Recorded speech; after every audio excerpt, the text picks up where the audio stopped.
আজকে আমি আপনাদের সামনে পবিত্র রোপিণী একাদশীর মাহাত্ম্য কথা তুলে ধরব। একদিন মহারাজ যুধিষ্ঠির ভগবান শ্রীকৃষ্ণকে জিজ্ঞাসা করলেন, হে প্রভু, শ্রাবণ মাসের শুক্লপক্ষের একাদশীর নাম কি? তা কৃপা করে আমাকে বলুন। শ্রীকৃষ্ণ বললেন, হে মহারাজ, এখন আমি সেই পবিত্র ব্রত মাহাত্ম্য বর্ণনা করছি, মনোযোগ দিয়ে তা শ্রবণ করুন। যা শোনা মাত্রেই বাষ্পীয় যজ্ঞের ফল লাভ হয়। প্রাচীনকালে দাপর যুগের শুরুতে অভিজিৎ নামে এক বিখ্যাত রাজা ছিলেন। তিনি মাহিষ্মতি নগরে রাজত্ব করতেন, কিন্তু দুঃখের বিষয় এই যে তার মনে বিন্দুমাত্র সুখ শান্তি ছিল না, কেননা তিনি ছিলেন অপুত্রক। পুত্রহীনের ইহলোকে পরলোকে কোথাও সুখ হয় না। এরূপ চিন্তা করতে করতে বহুদিন কেটে গেল, কিন্তু তবুও পুত্র মুখ দর্শনে রাজা বঞ্চিত হইলেন। নিজেকে অত্যন্ত দুর্ভাগা মনে করে রাজা চিন্তাগ্রস্ত হলেন। প্রজাদের সামনে গিয়ে বলতে লাগলেন, হে প্রজাবৃন্দ, তোমরা শোনো, আমি এই জন্মে তো কোনো পাপ কাজ করিনি, অন্যায়ভাবে আমার রাজকোষ বৃদ্ধি করিনি, ব্রাহ্মণ বা দেবতাদের সম্পদ কখনো গ্রহণ করিনি, উপরন্তু প্রজাদেরকে পুত্রের মতো পালন করেছি, ধর্ম অনুযায়ী পৃথিবী শাসন করেছি, দুষ্টদের যথানুরূপ দণ্ড দিয়েছি, সজ্জন ব্যক্তিদের যথাযোগ্য সম্মান করতেও কখনো অবহেলা করিনি।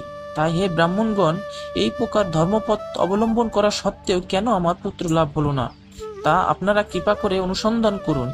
রাজার এই প্রকার কাতরোক্তি শ্রবণে ব্যতীত রাজভক্ত পুরোহিত ব্রাহ্মণগণ রাজার মঙ্গলের জন্য গভীর বনে ত্রিকালজ্ঞ মুনি ঋষির কাছে যেতে মনস্থ করলেন।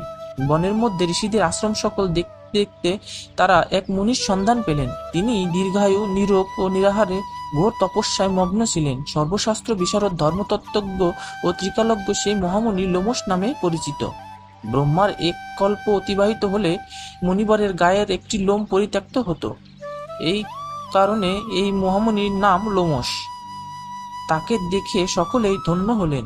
তারা পরস্পর বলতে লাগলেন যে, আমাদের বহু জন্মের সৌভাগ্যের ফলে আজ আমরা এই মুনিবরের সাক্ষাৎ লাভ করলাম। তারপর মুনিবর তাদের সম্বোধন করে বললেন, কি কারণে আপনারা এখানে এসেছেন এবং কেনই বা আমার এত প্রশংসা করছেন, তা স্পষ্ট করে বলুন, যাতে আপনাদের মঙ্গল হয়। আমি নিশ্চয় তার চেষ্টা করব। ব্রাহ্মণেরা বললেন, হে ঋষিবর, আমরা যে উদ্দেশ্যে এখানে এসেছি তা আপনি কৃপা করে শুনুন। এই পৃথিবীতে আপনার মতো শ্রেষ্ঠ ব্যক্তি আর কোথাও নেই। মহিজিৎ নামে এক রাজা নিঃসন্তান হওয়ায় অতি দুঃখে দিন যাপন করছে। আমরা তার প্রজা, তিনি আমাদেরকে পুত্রের মতো পালন করেন, কিন্তু তিনি পুত্রহীন বলে আমরা সবাই মর্মাহত। তার দুঃখ দূর করতে আমরা এই বনে প্রবেশ করেছি। হে ব্রাহ্মণ শ্রেষ্ঠ, রাজা যাতে পুত্রের মুখ দর্শন করতে পারেন, কৃপা করে তার কোনো উপায় আমাদের বলুন। তাদের কথা শুনে মুনিবর ধ্যানমগ্ন হলেন। কিছু সময় পরে রাজার পূর্বজন্ম বৃত্তান্ত বলতে লাগলেন। এই রাজা পূর্বজন্মে এক দরিদ্র বৈশ্য ছিলেন। একবার তিনি একটি অন্যায় কার্য করে ফেলেন। ব্যবসা করবার জন্য তিনি এক গ্রাম থেকে অন্য গ্রামে যাতায়াত করতেন। এক সময় তিনি শুক্লপক্ষের দশমীর দিনে কোথাও যাওয়ার পথে তিনি অত্যন্ত তৃষ্ণার্ত হয়ে পড়েন। গ্রাম প্রান্তে একটি জলাশয় দেখতে পান, সেখানে জলপানের জন্য যান।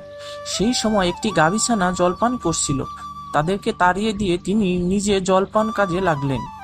এই পাপকর্মের ফলে তিনি পুত্রসুখ থেকে বঞ্চিত হয়েছেন, কিন্তু পূর্বজন্মের কোনো পুণ্যের ফলে তিনি এইরকম নিষ্কণ্টক রাজ্য লাভ করেছেন। হে মুনিবর, শাস্ত্রে আছে যে পুণ্য দ্বারা পাপ ক্ষয় হয়।